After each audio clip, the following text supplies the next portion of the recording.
Let's see. What did Matthew say? He was busy, but why? Was he busy But forever? why? But why? But why? Oh yeah, he But can't. why? He said can't do today. Shame. Love being on, and the last episode was so annoying. LOL. Oh, is that the one where you ranked consoles? Yeah. Oh yeah. What? Oh, okay, why did you even put PC on Frank's there? fault. Like, did you just do that to be annoying? Frank did it. I gave you all a veto. I should have and vetoed I it. started with a definition of what consoles are because Yeah. I saw this happening and I was doing everything within my power to keep it from happening, and none of you stopped it. The reason I didn't do it is because I knew that Frank was going to be pouty for the rest of the episode if I did it. But what I didn't think about is that considering I was going to not like it and complain about it, he was going to be pouty for the rest of the episode anyway. Yeah, when you put like PC on number 10 out of 20 or something, it's like, what is even the point of it being on the list? Yeah, I should have just vetoed it. It's like, oh yes, the Wonder Swan color is better than the PC, which can play like... Oh, well, that's what I think. What is this list even saying?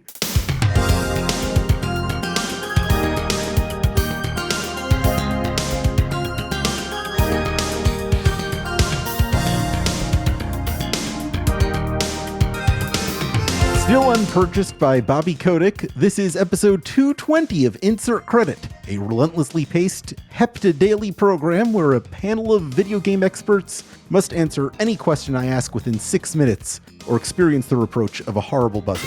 I'm Alex Jaffe, and the first time I played Tetris was on a hotel TV with my mom.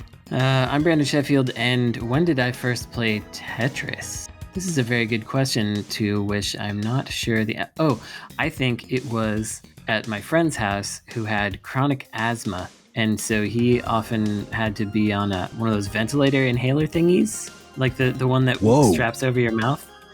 He had an NES, and so I played a lot of NES games at his house, and sometimes when he was on that thing, he would get in a weird zone and couldn't play Tetris. So I played Tetris at his house while he was on a ventilator. I still remember what those sound like. I'm Liz Ryerson.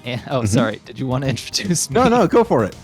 I'm Liz Ryerson, and the first time I played Tetris was Game Boy Tetris. It was actually the very first game that my family owned, at all. And it was the only game that my parents ever seemed to like. Yeah, well, like I said, it was the first game that I saw my mom playing, and she let me play it with her at some point. I think when we were visiting Florida before we moved there. That might have been why we were at a hotel. Anyway, that's my first experience with video games, so it's all her fault. It all went downhill from there. We're doing a homier episode this week due to a couple scheduling conflicts and some technical difficulties. These supply constraints are getting ridiculous. Can't even find any podcast participants these days. Wild. Yeah, the CDC says we have to keep our podcast to a minimum of 3 people at a time. Yeah, that's probably safe for everyone. Maximum is what you meant. Yeah, maximum. Thank you. Appreciate the notes on my joke. Anyway. Some listener was saying that in their head, though. You know. Yeah, they're like, God, you guys get it wrong all the time.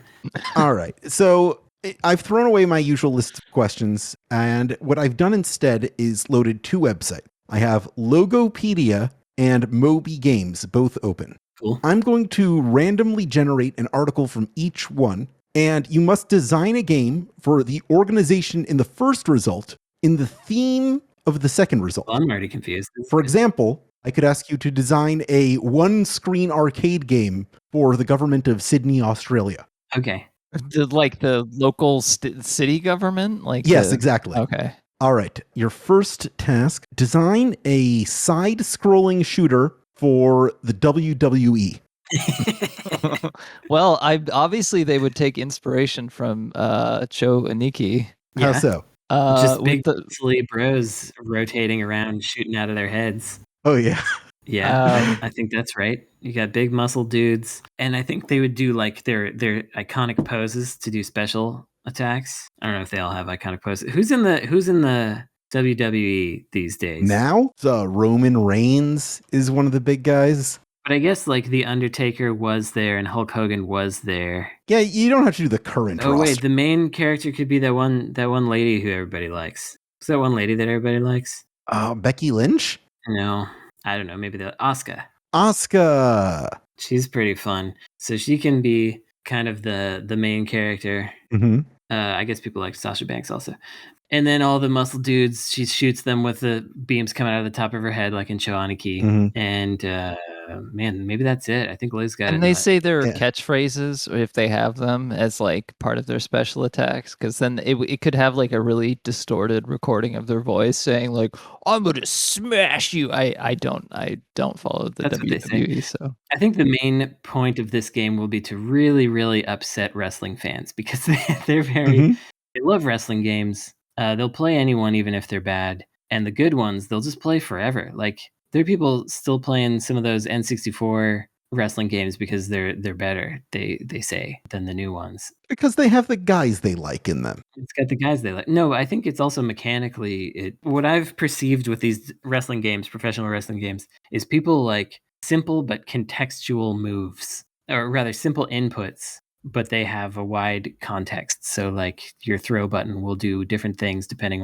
on whether you're close to the ropes or on the ropes or jumping or whatever. So I think that's the kind of thing that people like mechanically in those. I think I might be wrong. That sounds right. That sounds like a thing a smart person would say. And I think we call the game Asuka burning 130%. Yeah.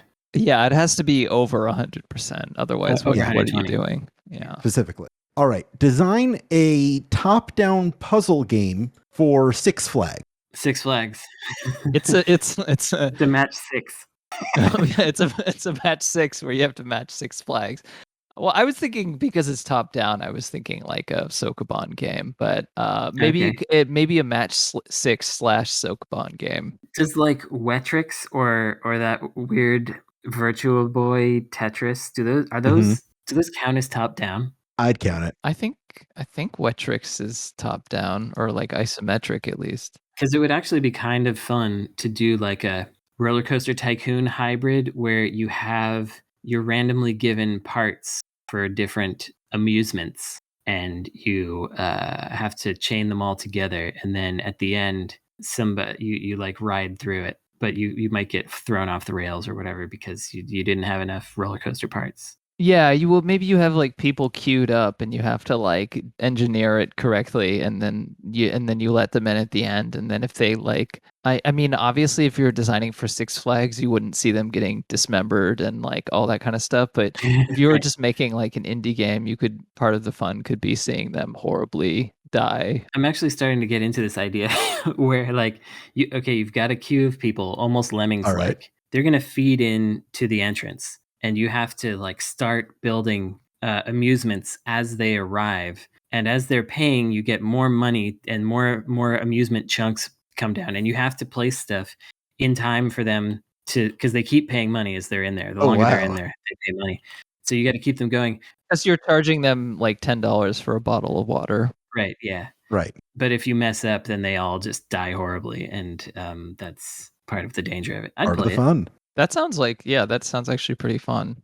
Yeah, the challenge isn't to get the game made, it's just to design it. So thank goodness. I think we're good here. All right.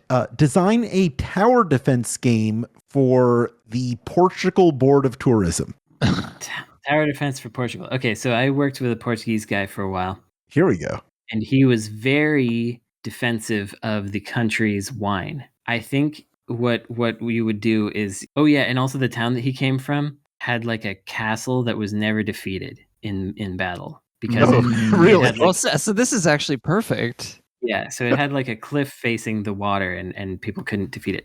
So what's happening is all these wine importers are coming in, and they're trying to offload their cheap Italian wines. I love Italian wine, by the way. And you've got to throw your superior grapes at them in order to keep them from sieging your port with your cliff face citadel. That's my idea. Well, I'd imagine you'd have to ward off like drunk Spanish people and also tourists. Oh yeah, tourists. Mm-hmm. Spanish tourists, British tourists. Yeah. What other kinds of tourists you got? Occasionally American tourists. Those are probably the most powerful and worst. Those are bosses. They show up and they're like, "Where's my cat?" And they just vomit everywhere. They throw up and they're like, "Who speaks American?" I'm sure Portugal would actually love that. It's hilarious that every every region has a version of that person. It's Americans in a bunch of places, but then like when you go to South Asia, it's like Australians. You just got drunk Australians everywhere. And then maybe it's like Danish people or something go to. It's somebody everywhere. You go to Poland, and then you see a bunch of drunk British people being like, "I'm on my holiday." They're just like wrecking into stuff, and they're like, "Look at all these poor people," or whatever. Even though they're not poor in Poland anymore. I wonder if the relationship between Spain and Portugal is like the relationship between the U.S. and Canada. I thought it was similar from like Ireland and the UK, but maybe I don't feel like Spain and Portugal have a huge beef. I mean, they speak different I mean, they do, but like they speak different languages and stuff. They're not like we're too close and we're too similar. They definitely are like we are entirely different peoples and don't mess around calling us the same thing. Whereas Americans and Canadians getting mistaken for each other, it's like, well, fair enough. All right, here's an entirely different concept. Design a platforming game for Ariana Grande. So is it one that she wants to play or one that she stars in? I think it's to promote the Ariana Grande brand. Okay. Oh. But, it would help if she wanted to play it. It's so interesting for me to think about like a vanity project that's a platformer, because that doesn't usually happen anymore. Usually it'd be like a Sims style game where you'd like make your outfits, or it's like a career building thing, sort of like the Kim Kardashian thing. So I wonder if you could introduce elements of that into the platformer of like it's a puzzle platformer, but the puzzles are about navigating career obstacles and managing your day and your brand and all that kind of crap. Ariana Grande specifically has more range in terms of the video game world than say your Kim's Kardashian. She was an RPG character in a mobile Final Fantasy, so she could like fight alongside your black mages and whatnot. She had this big Fortnite concert. I think she's a skin in Fortnite as well. So there are literally a number of action-oriented games where you can play as Ariana Grande. Yeah, I think it should be a game where the more you sing, the bigger you get. Maybe, yeah, maybe it could be like a medieval fantasy thing, but she's like the medieval fantasy version of a pop star. Mm-hmm. And she has like a Yuna from Final Fantasy X-2. Yeah, something like that. Yeah. And like she has powers related to performance, but also there might be like a story about managing her career or her fans. And she should use her lush long ponytail to as an attack. Like Dixie Kong. Mm-hmm. Yeah, like Dixie Kong.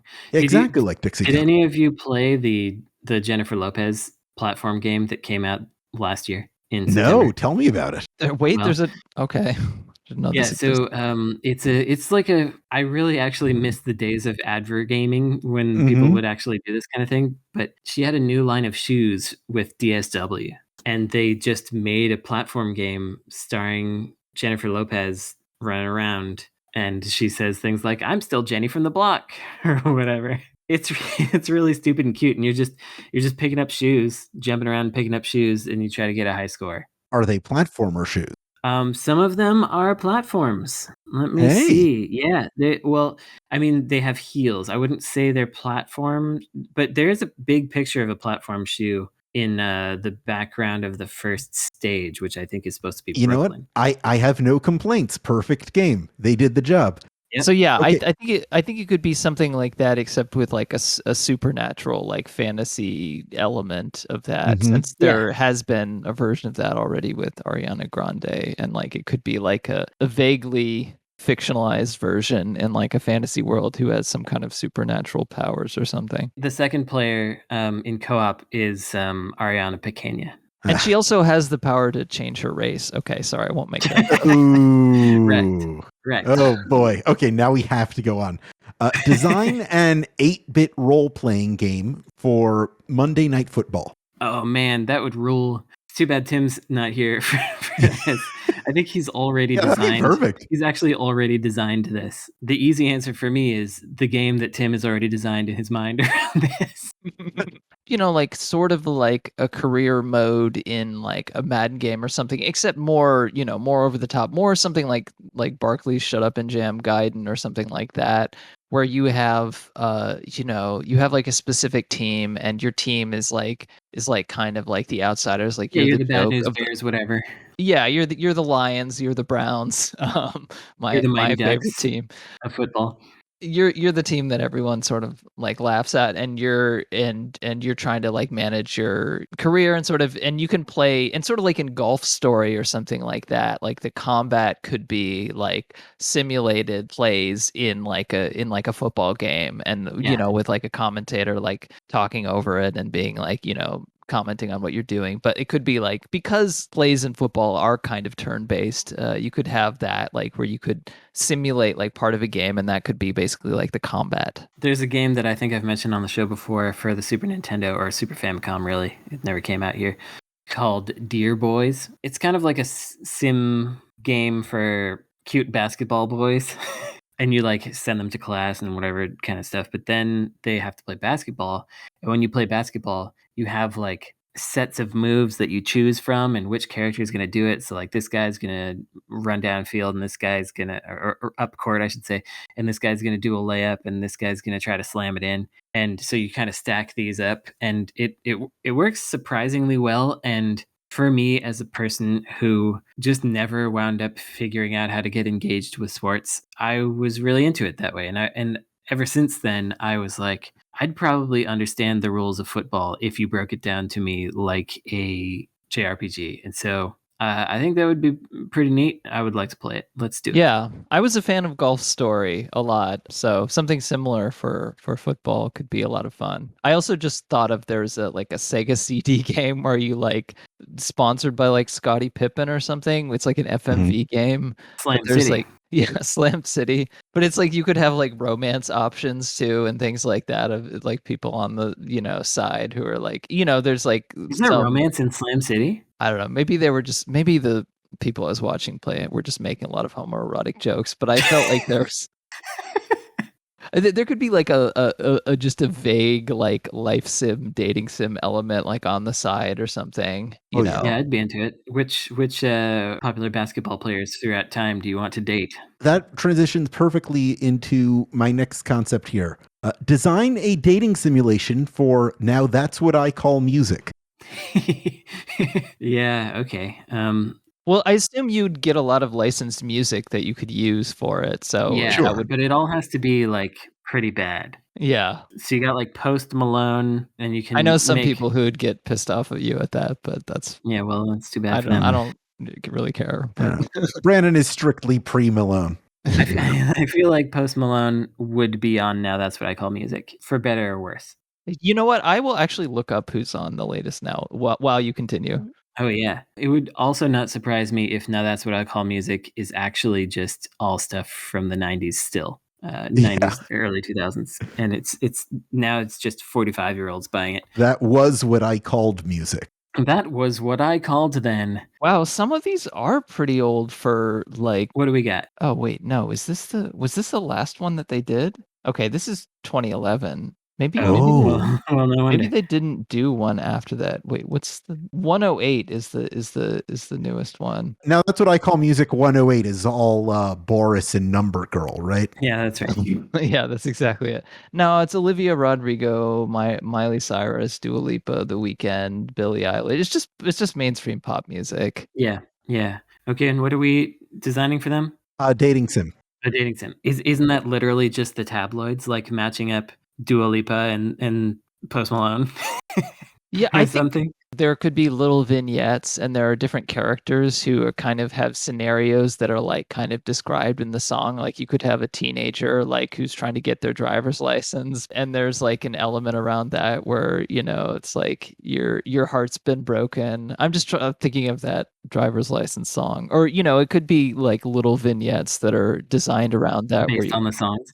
Yeah. Okay, what if it's designed around the content of the song, because they're all just about people trying to have sex with each other anyway, and then you have to play a little rhythm game, but you choose the people that you're trying to get closer together with each song, and as you play, you find out their likes and dislikes, and which songs will be more predisposed if you do them well to like certain songs become associated with them. Yeah, that's our song. Is what they'll say when you do it. This perfectly. is starting to sound a little Balan Wonderworldy. Is it? How?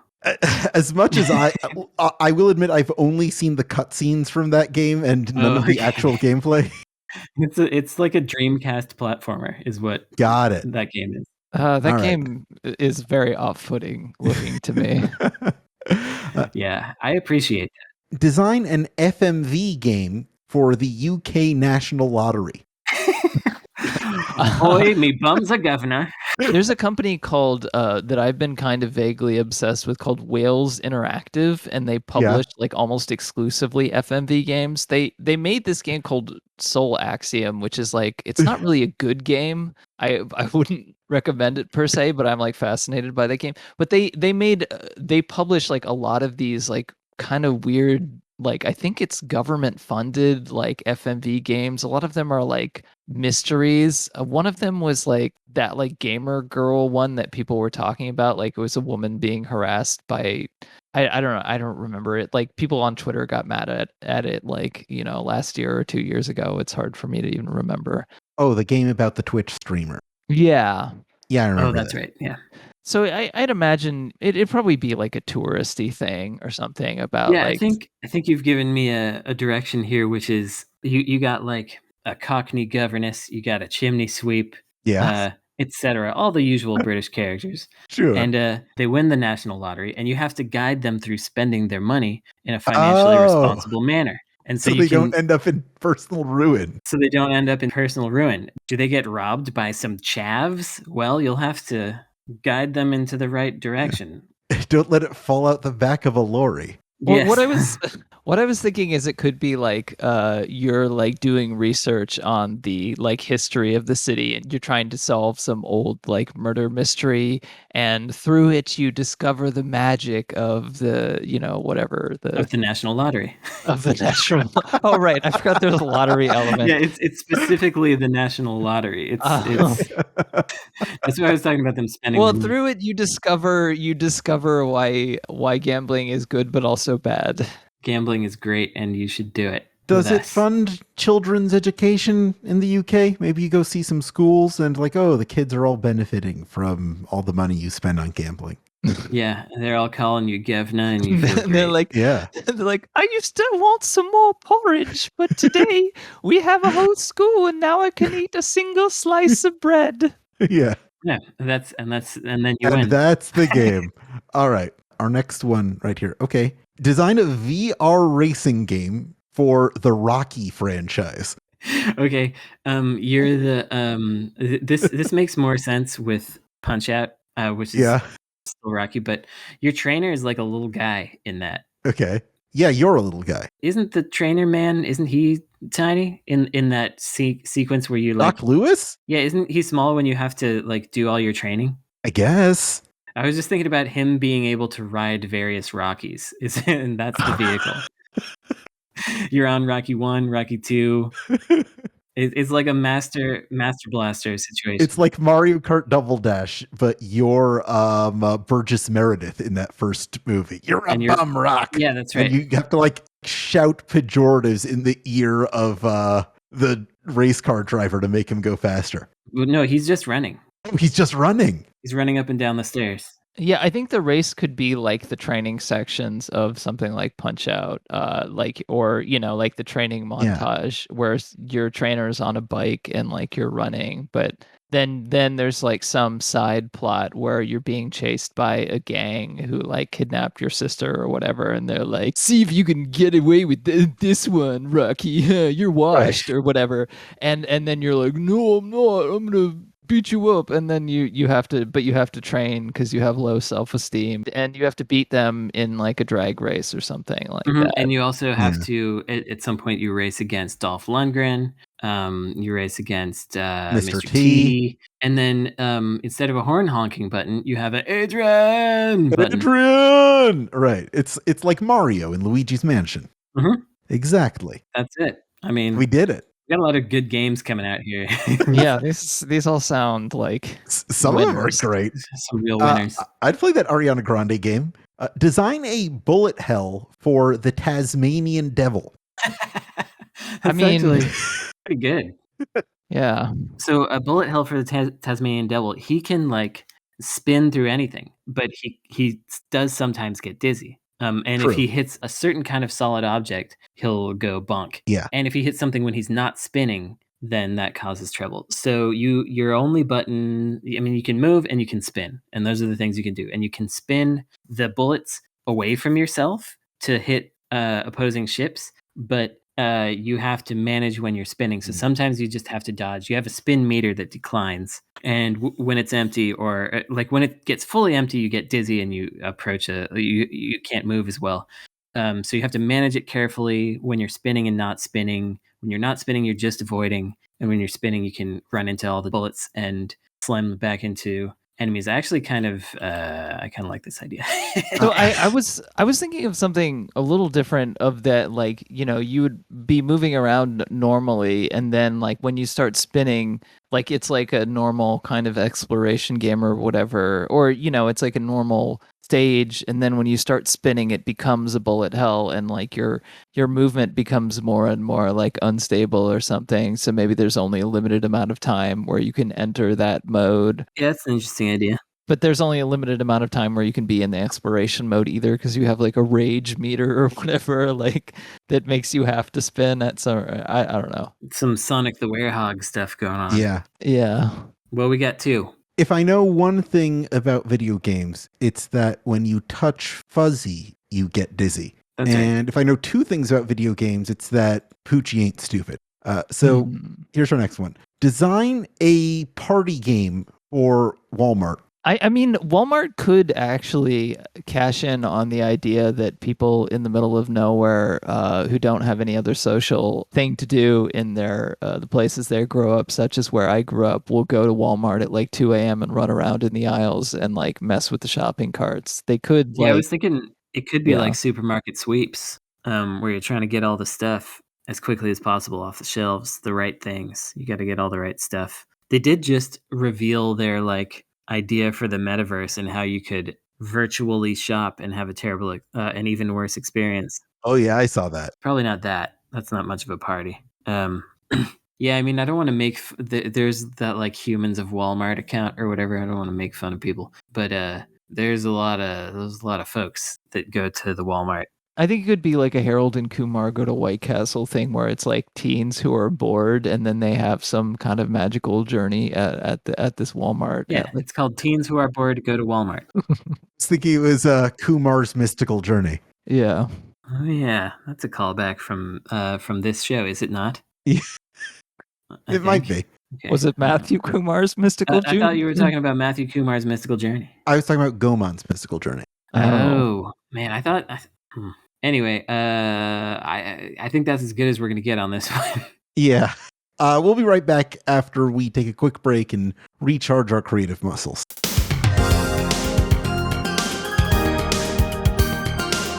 This is a weird one, but it's a good one. It's a weird one. I think this is a fun episode. Welcome back to Insert Credit. It's our Advergame design impromptu special with Brandon Sheffield and Liz Ryerson. That's us. That's you. That's me. Your next challenge, as I've determined here, is design a gacha game for Good Morning America. Okay, I have to look up who is actually on Good Morning America. So I don't know the mechanic, but I know what the gacha stuff. I know what you're gacha-ing. I know what you're getcha-ing. What are you getching? Guests on the show. You're getting the guests, and the ones that are more interesting are more rare, and the rarest of all are the various hosts. And there have been a few hosts of Good Morning America. Okay, so it's right now. Currently, it's Robin Roberts, George Stephanopoulos, and Michael Strahan, the football player, former football player. Interesting. They don't have a woman on there at this time? Robin Roberts. Oh, that's a woman. Yeah, you were thinking of Robert Robbins. Clearly, I don't know who these people are. George Stephanopoulos is like some vaguely, I think he was like a Clinton person. Mm-hmm. I've heard that like name. A politics guy. Robin Roberts has just hosted a bunch of different TV shows. Like, she was a sportscaster. She was on ESPN originally. Okay, that's where I remember. Wikipedia says she was the first openly LGBTQ plus woman to host the American TV show Jeopardy. I did not know that. Because she hosted Jeopardy for a little bit. I feel like there's some kind of mechanic where you take the guests that you have earned through the gacha mechanics and try to build an interesting show out of it where the game is engaging them in a way that keeps viewers interested. And the more interesting the guests are, the easier that is to do, or the more you can play to the strengths of that, depending who your host lineup is, because you have a party of 3 hosts. And then you have the guests that you interview to keep the audience engaged. You have the guests and you have interview questions, and there has to be kind of a versus element. And so yes, this is a world where everybody has their own Good Morning America show, and you have to compete to see who gets the most views, or else you get Good Nighted America. And the game is called The United States of Good Morning America. Yeah, okay, there. Or you could, it could be framed like you are the Good Morning America hosts. Like you have play as them, but the show is in danger of being, canceled because it's out of date or whatever. So you're trying to like re-engage the audience, but with your next season or whatever. And when you lose, it says Bad Morning America. Yeah. It says America had a bad morning. Yeah. Little cartoony animation of George Stephanopoulos crying. Yeah. Oh, man. That'd be good. Do you think it's morbid that the Jeopardy games still use Alex Trebek as like the avatar? I don't know. No, I mean, what are the Madden games going to do? Not be called Madden? I don't know. I guess, but That's true. It's not like you see John Madden's face all over the game. But like when you play these Jeopardy games, it's like a Nintendo Mii version of Alex Trebek kind of hosting everything. And it feels a little morbid. Even new version, like from the last year? I believe so, yeah.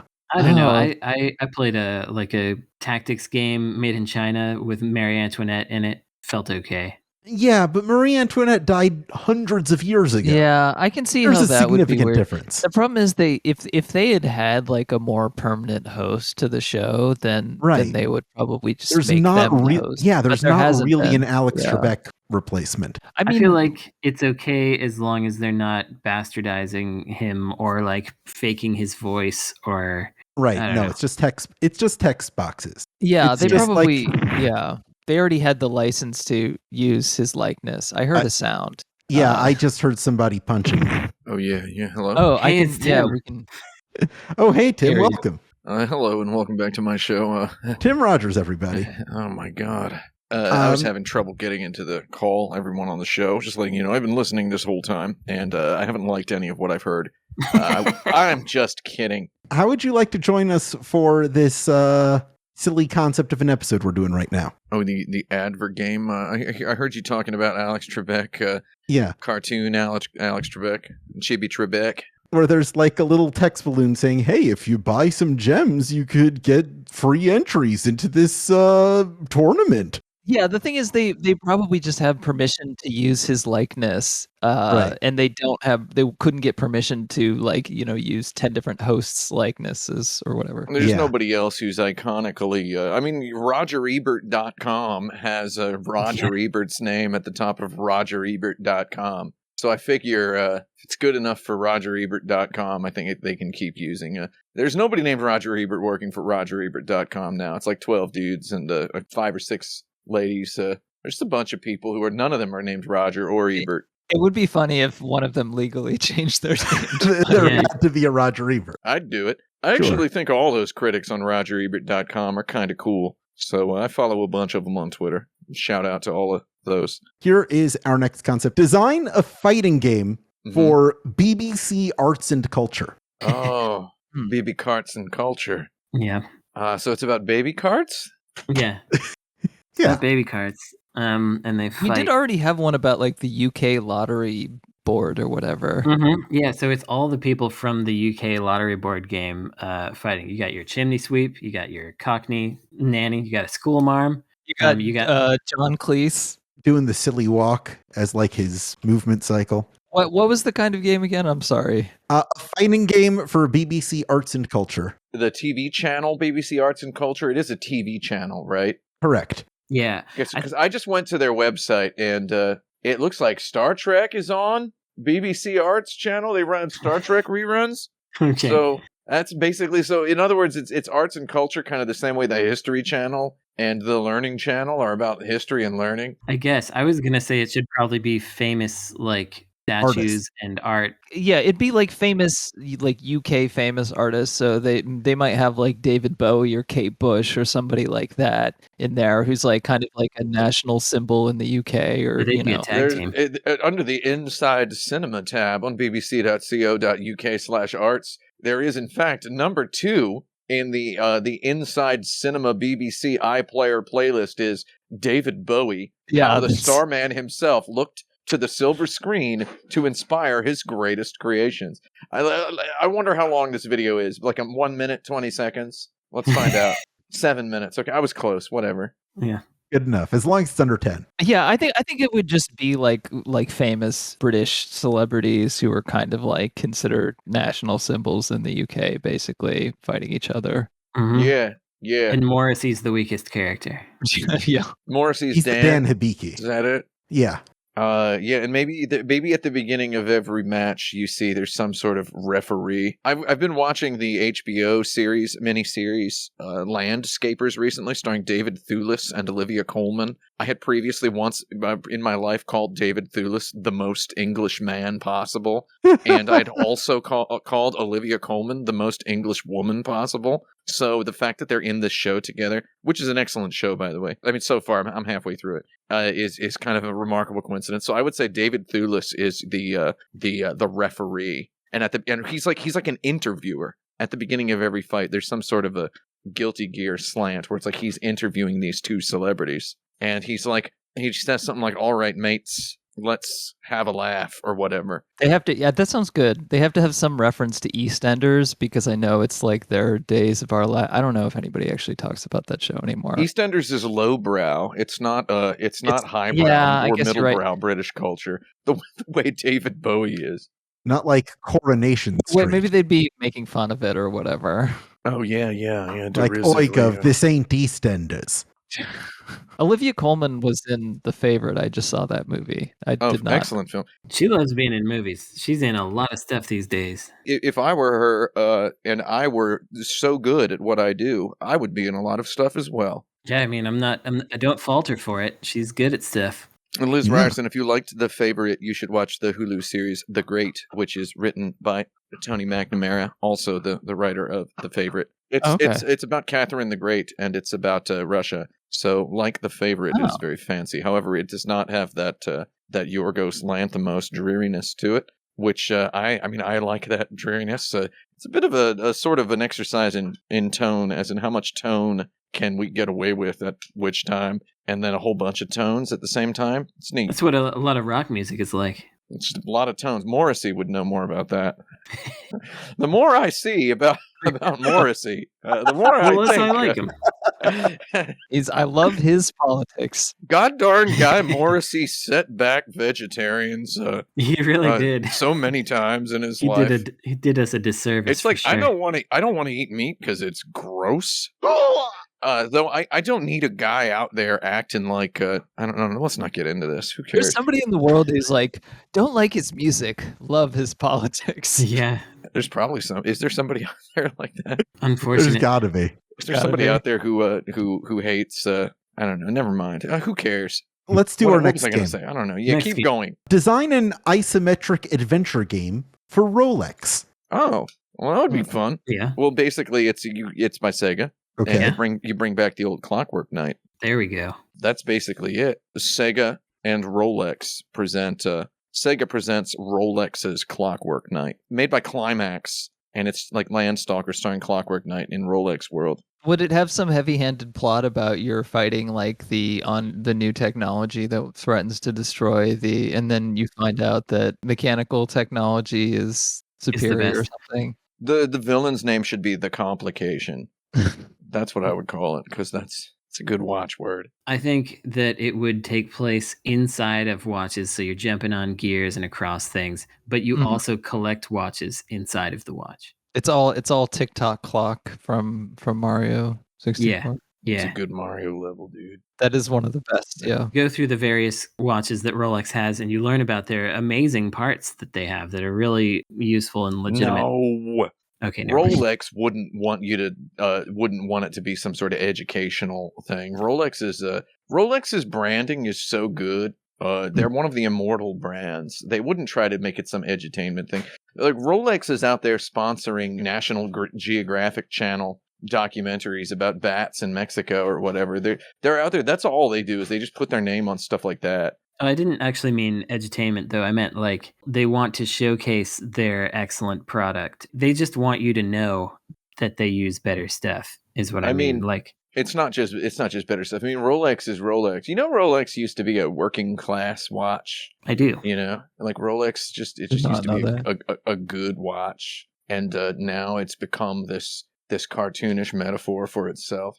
It's the lobster of watches. Basically, yeah. Man, I've got to admit, I've always thought Rolexes were kind of cool. I used to go to this Nakano Broadway. There was a used Rolex shop in Nakano Broadway. Remember that one, Brandon? You've probably sure seen do. it. We never went in there, but I used to go in there and I used to go in there and just kind of look at Rolexes, and the guy would be like, "Would you like to try one on, sir?" And I was like, "Nah." I mean, I don't think I'm ever going to own a Rolex, though. There's something cool about them. Once you start, the problem with watches is once you start reading about watches, there's no turning back. Yeah, it's a whole situation. They're actually quite you interesting. Get caught in the gears of real life. There is turning back once a year on daylight saving time. It could take you all Clockwork Night to learn. Actually, let me just say, no, Jeffy, you don't actually turn your clock back. You wind it 23 hours forward. You can't wind a watch backwards. I stand corrected. What do you do with the calendar? I don't like watches that have calendar settings, so I don't know. I don't have one of those. Okay. There's an extra dial on one that has a date on it. Yeah. So anyway, I think just bring back a very stately, simplistic video game character and have it in a very simple video game that's just kind of a nice little bespoke thing that Rolex would let people have for free, because Rolex primarily advertises to people who do not buy the product. Yeah, I'll mail away from my Rolex Presents Clockwork Night. That might be the only thing that makes it happen. A new Clockwork Night. God, that would be so cool. I've used Rolex as an example when talking about lots of video games that I've liked in the past. I've been like, such and such game is like the Rolex watch, like Kokuga, the game Kokuga by G-Rev, also known as Grev. I said it's like a Rolex watch of video game. He doesn't try to give you some full on experience. It's not a smartphone with apps. It's just, here's your action game, perfectly made, very well machined. You like Ikaruga? You like Sin and Punishment? Yeah, we got that guy. He made this. I think maybe that's my answer now. Maybe Treasure should make the Rolex watch video game. That actually sounds perfect. I mean, a game like Dynamite Heady feels like a Clockwork world as it is. That's true. Well, I think we nailed it. Here's our next concept. Design an open world game for Doctors Without Borders. Oh, man. Well, it's basically, it's Just Cause. Just reskin Just Cause, dude. I mean, your dude's a doctor. Or Far Cry, I don't know. You shoot syringes with vaccines in them. And you're out there to just vaccinate people who are trying to run away from you. Because the propaganda in their country has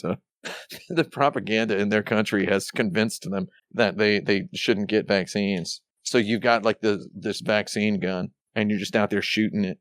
So I had this weird idea. You're a doctor, and you choose who to help, and that affects the tide of this terrible war that's happening. Sounds awful. I hate my idea, but that's an idea that I had. I like Tim's vaccine shotgun better. Yeah, I was thinking of something that was more like understated, like Death Stranding type of thing, where it's more like you're kind of navigating through the landscape as sort of things are happening around you. It isn't like a barren landscape or whatever. There are actual things happening, but like... Well, there's little side quests, probably. Yeah, like something that isn't heavy on the combat per se, but is like mostly concerned with shepherding like resources to various places, sort of like in Death Stranding. And here's my terrible version, which is you're a doctor and you're looking for Borders bookstore, but you don't realize they've all gone bankrupt. Oh, that's good. And all you've got is a Barnes and Noble. All you got is a Barnes and Noble. And you're like, where's the Borders? Anybody from Manhattan knows if you ever got to use the bathroom at Barnes and Noble on 17th Street, that's the one, dude.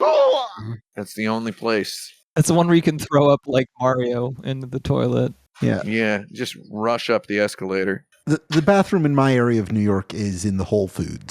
Oh, W Food. Yeah, they got a good toilet. I took a dump in that Whole Foods toilet once. It's a good dump there. Yeah, I mean, back when I was looking at apartments on generally the exact same block that you live on. Quality dump. We got a Whole Foods near here, but if I had to go to the bathroom real bad, I'm not really sure where I would go. I would have to travel a couple avenues for a reliable toilet. Yeah.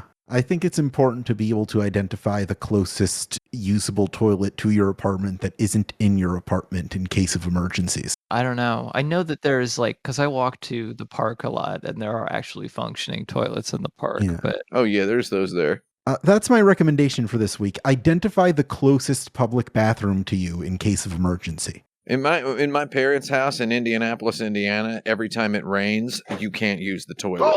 From childhood, remember having to go to Target to take a dump because it was raining. And I worked at that same Target. So people would be like, oh, what are you doing? You just can't stay out of here, can you? Huh? You'd have to endure people talking about how funny it is that I'm at Target on my day off because it just happens to be raining and I can't take a dump in my parents' toilet. Bad times, Joe. I love Target so much.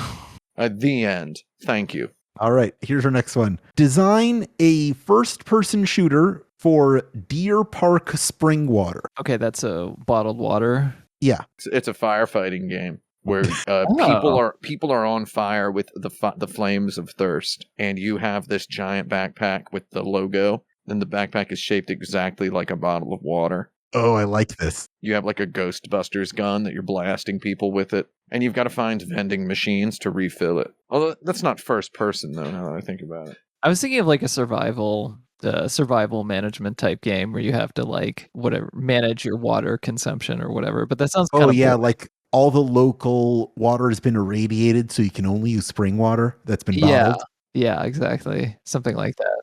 A little bit bleak. Yeah, it's a little bit bleak. So maybe you would throw something that, I like the Burning Rangers style idea here. You could make it first person. Then the nozzle of your gun, the barrel of the gun is just a bottle of water. Yeah, it just looks like a plastic water bottle. Yeah, and you can see the Deer Park logo. The logo throbbing every time you blast somebody. I think that's pretty good. Yeah, and then when you shoot people, they say thank you. Like that. Exactly. Since their logo says 100% natural spring water on it, whenever you take damage, the percentage of natural spring water goes down.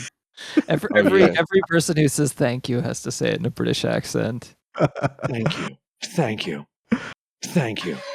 Thank you. Thanks. Thank you. Thank you, Gov. Like that. In the original Deus Ex, there's a woman who you'd have to get into, who asks you to get into a club in Hong Kong or whatever, and the game gives you the impression that you need to continue to talk to her, but she just keeps repeating the same dialogue line after you get her in, and she just says thanks for getting me in, and it's really badly done. But I kept being am I supposed to do anything else here? And she just kept saying thanks for getting me in. Very good. Yeah. What's the next one? All right. Here is our last one, I think. Design a Myst clone for the Catholic Church. I mean, isn't that just like Angels and Demons or one of those other ones? I feel like a lot of Myst clones have kind of vaguely religious settings. Yeah. What's that other Dan Brown one? The more famous one than Angels and Demons? Da Vinci the Code. Da Vinci Code. Yeah. It's just Da Vinci Code. I'm going to tell you what, Angels and Demons is a pretty good book, dude. Have you ever read that? It's hilarious. The movie is pretty funny, I tell you what. Man, I always wanted to watch the movie. It's funny. I've seen the Da Vinci Code movie, and Da Vinci Code gets all the attention, though it is clearly the inferior tale. There's just so much fun in Angels and Demons. If I were making a Myst clone for the Catholic Church, you'd just have it set in some sort of I don't know, man, the Garden of Eden. No, you would want it to be drenched with Catholic imagery. You just want to set it in Vatican City. Yeah, that's what I was thinking. It's mysteries of the church, except the mysteries aren't spooky. They're inspiring instead. So many Myst type games involve picking up objects and studying them and reading them. So I feel like it would be actually a pretty perfect fit. Yeah, and the area where they buried all the non-Catholic babies, you can't access that area. That part. You can't go to the residential schools in Canada or whatever. Yeah, exactly. Yeah, you're not allowed to go to those in this game. Yeah, good stuff. The end. All right. I think we've reached the end of our collection of Advergames, and a couple of them are okay. I'd play that Rolex one. This is the time in the show where we recommend things for our listeners to do other than listen to this podcast. I got a couple. Have any of you watched that movie on Netflix, The House? The House? No. Doesn't sound too exciting to me. It just kind of sounds like it's like about a house. I'm going to be honest. It's one of those new Netflix movies that just kind of came out and nobody talked about it. It's a curious animated film with 3 segments, each taking place in a house, the same house, and it's it's stop motion. It's I can't tell if it's actually stop motion or if it must be. They're like made out of felt, and I feel like to actually process that in a computer would be really hard. But it's really neat looking. And it's got a great spooky vibe without, if you want to watch something that's horror-esque without having any blood or guts or whatever, it's a good one for that. And each story is directed by a different person, has a different vibe. I just thought it was really well done, and I was delightfully surprised. I thought it was a good movie all the way through, even though it starts out with like this kind of mystery to it. It doesn't end in an unsatisfactory manner. It's not like, and here's the twist or whatever. It just keeps going at a good. It's good. Y'all should watch it. Give it a look. It's also only an hour and a half, which is nice, and it does everything it needs to in that time. Boy, Gov, an hour and a half. Man, I just looked up The House on Netflix, and the first result is a Salon.com article that says, what the fuzzy animals of Netflix's The House can teach Don't Look Up about... God. I'm so tired of people talking about Don't Look Up. Well, Jesus Christ. Sorry about that. I don't think they have anything to do with each other, so don't let it... yeah, well, it's now going to be... I'm going to be... If I do watch the movie The House, if I watch it, and if anyone listening to this now watches it, they're going to be wondering, what could they tell Don't Look Up about something about this, about that? So they're just going to be wondering what it is. I think I'm going to Don't Look Up this article. Yeah, don't look up Maybe the article. It's about making a good movie. I'm not going to look it up either. Although it does have an actress named Mia Goth, which is a very good name. Oh, you know it. I don't know anything about her. Mia Goth. Mia Goth. It's a Mia. And then I have one other recommendation, which is The Silent Sea, which is also on Netflix. Have y'all watched this one? No? No, I only listen to C's that make a sound. Are these on Fandango? Believe it or not, they're on Netflix.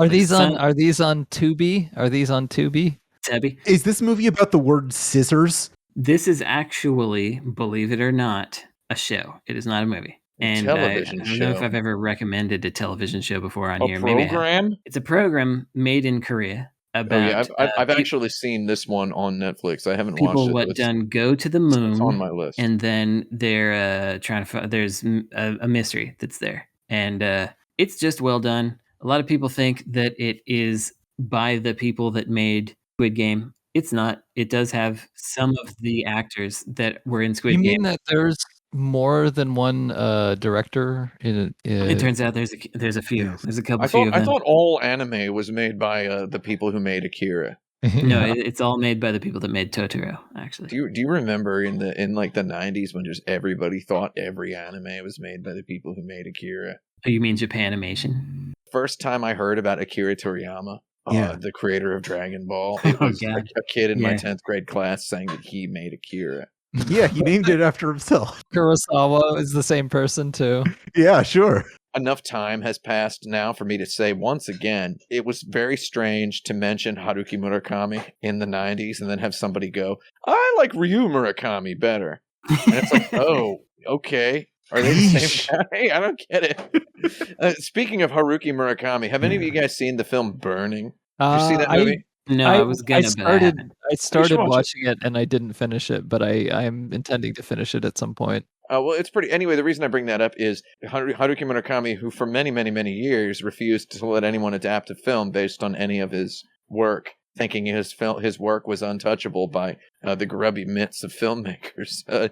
It turns out Burning was based on just a little short story he wrote, and it's pretty good. And somebody just based another movie on another one of his short stories, and it is also getting League Awards buzz, that Drive My Car movie, which I really very much want to watch. I think it's just funny that Haruki Murakami, how do you think he feels? Do you think this was his plan, to wait until he was old and people are starting to think he sucks? They're starting to notice that he's not that great, and then his like short stories are getting adapted into award-winning movies. It's interesting. It's not a bad It's a good plan.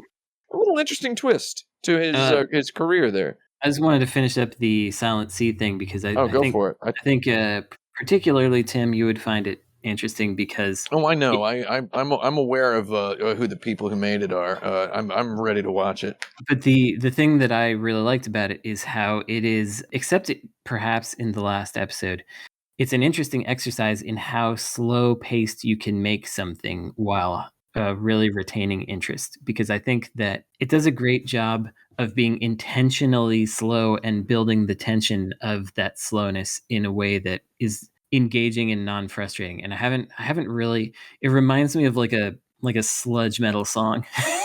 Hey man, I've seen Tarkovsky's Solaris like 16 times. Sure, I've seen Stalker like 24 times. I watched. It's different than Tarkovsky. Okay, different kind of. Yeah, it's a different way of doing it. Have you seen Hard to Be a God, Brandon? No, I actually haven't. You should watch Hard to Be a God. You should Maybe also read the book Hard to Be a God. But I'm not really sure which order to do them because Liz Ryerson, are you a fan of Hard to Be a God? I don't know what that is. What is it? It's a movie based on another Strugatsky Brothers novel. Oh, okay.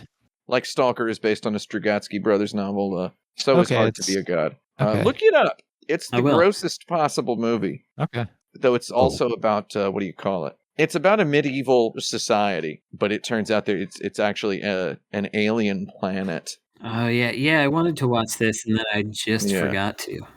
It is extremely great. I mean, I wouldn't call that my recommendation for the week. You have to be a very specific sort of person to enjoy it. I would probably like it. Yeah, I think you'd like Hard to Be a God. I think you would also like it as well, Brandon. And I also think you would especially really, really like the book as well. You should read the book Hard to Be a God. Maybe I will. Which is, I love the book. The book is very different in tone from the film, but I don't know, man. That's one of my favorite things. So yeah, I'm ready to watch some sort of Korean slow-paced sort of sci-fi. Yeah. I mean, all I saw like a couple promotion images of it, and I looked it up, and I saw like who made it, and I was like, yeah, I'll watch this. I don't care. Yeah, I think just go ahead and watch it. It's my advice. Yeah, it's on it's in my Netflix list, which I'm proud to say doesn't have too much stuff in it anymore. All right, who else wants to go? Was Hard to Be a God your recommendation? Sorry, I wouldn't call it an official recommendation. No. All right, I will recommend the favorite since I already mentioned it and I watched it recently. Spelled with a U. Don't forget the U, or you're gonna get something. Yeah. But it's like Yorgos Lanthimos and screenplay by a couple of different people. But if you've ever seen Barry Lyndon, the Kubrick movie, it is like filmed very similarly in that they use like period costumes or whatever, and they use natural light. But it's like way more like animated. It's way more like the dialogue's very snappy, but it's also like a very dark movie. I don't know. It was really, really well done. Just all the performances, like the filming and stuff. It kind of everything came together. I also saw the movie Beetlejuice. I never actually watched that movie the whole way through, but I think it's pretty good. And it's kind of funny that Tim Burton used to be good at some point, because I didn't actually know that until recently. Yeah, I wouldn't call him good. I would say it was just kind of it was a fluke. I liked that movie. I like that, and I liked Pee-wee's Big Adventure. It was a Beatles fluke. Pee-wee's Big Adventure was all Pee-wee. Yeah, I liked Batman Returns. Oh man, Batman Returns is weird. You know what? It's been long enough. I hate those Batman movies he did. I hate them. I'm sorry. I only saw Batman Returns recently, and I liked it. So I saw them as a child, as a chibis, and I disliked both of them. However, I had spent the only $5 I had on a T-shirt at Target of the Batman. It all comes back to Target. I continued to wear it for like 2 years after seeing the movie, so I had to. And then while watching the movie, I was like, I don't like this. And then I was like, got to keep wearing the shirt though, because the shirt's cool. Still have I the like shirt. those movies, but the other person that lives here in my house who I showed the movies to was like, "Why do you like these?" I just Your like how dog? everyone is like a weird horny freak, I guess. I do like that element of that Tim Burton movie. The reason I like it is because of the set design and all the Yeah. wild stuff they got going on in there. I was not necessarily a fan of him from what I knew, like when I was a kid, and I saw like that Charlie and the Chocolate Factory movie, and that was like god awful. I felt that was one of a movie going experience where I was like, I felt like I was in a different plane of reality. Like I didn't understand why it was even made. Yeah. Well, I mean, for money. I mean, they made some money off of it, I assume. Yeah, no, they did. They definitely did. Have you seen the Alice in Wonderland movies he directed with Johnny Depp as the Mad Hatter? Mm-mm. Somehow top billed as the Mad Hatter, everyone's favorite character from the Alice in Wonderland universe. Those movies were, at least the first one, it was incredibly awful. So I remember seeing that and thinking, what happened to this guy? And then I remember thinking, oh, he just kind of always sucked. You take it back to like I don't agree with Edward that. Scissorhands. Hate that movie. I've never seen Edward Scissorhands, but Ed Wood is a good movie. I have seen that more recently. I like Ed Wood. Ed Wood Scissorhands. You know why Ed Wood is a good movie? It's because it's in black and white, and it's so bold of him to put. It's I don't know. It's so bold of him to make a movie in black and white in modern times. Yeah, but what's his name did a good job as Bela Lugosi.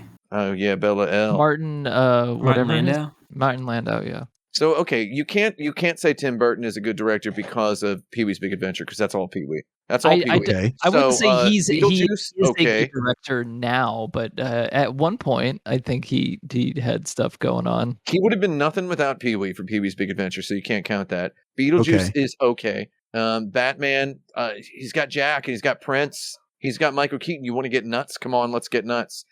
Batman Returns, Danny DeVito saying it could be worse. My nose could be gushing blood. Max Schreck, played by Christopher Walken. Okay, all of that stuff works. Anything else of his is soul sucked and vapid, and he can get in the dumpster for all I care. What's your recommendation, Tim? My recommendation is just shut up. Okay. No, that's not my recommendation. I don't know what. Are you Danny DeVito? And I don't have a recommendation. Returns. Oh man, you mean Oswald Cobblepot? Oswald Cobblepot. Yeah. I am not a man. I am an animal. Oh my God, Lord, Oswald Cobblepot. I saw on Twitter today. I saw a little a thing in the sidebar. I try to not. I only open my internet browser late at night when I'm done with my business. There was a thing in the sidebar in the news, like the news topics that it thinks I care about. A Variety story that says The Batman will be one of the longest comic book movies ever. That's what it said in the sidebar. And I'm like, I guess I got to figure out how long this movie is. It's 167 minutes, dude. Just make it 3 hours at that point. Get another 13 minutes in there, right? Like you cowards. Like it's so wild that they're out there just advertising how long their movies are now. Yeah, it's weird. That's very strange to me. I guess they're getting into that phase of video game advertising where you got the number of hours that it takes. Yeah, that was one of the questions in the regular episode that we might do next week instead. Dying Light. We'll have over 500 hours. Yeah, we'll talk about that next week. It's got to be over 20 hours or I'm going to go beat up everyone in the Target. All right. Well, I've got some recommendations. First of all, identify the closest usable public bathroom to wherever you live. That's important. And if you do, why don't you tell us in the forums, forums.insertcredit.com. I just want to say there's one in the lobby of my apartment building. So I guess that's kind of all right. Nice. Yeah, you're good. You're good. Yeah, I guess I win. I win. Yeah, you win. You win. I was waiting for that. That was for me. Yeah. I'd also like to recommend, if you're listening to this show on any platform where you can subscribe to a review podcast, that you engage with us in that way. You could also go to patreon.com/insertcredit, where you could become a patron to submit your own topics, listen to monthly bonus episodes, and get other exclusive content. You can follow us on Twitter for our own personal updates and projects. The show is at InsertCredit. I'm at Alex Jaffe, Brandon is at Necrosofty, Tim is at 108, and Liz is at Elaguro. This show is edited by Esper Quinn, with music by Kurt Feldman. Once more, I'm Alex Jaffe. I'm Tim Rogers. I'm Brandon Sheffield. And I'm Liz Ryerson. And you gotta admit, Batman, I played this stinking podcast like a harp from hell!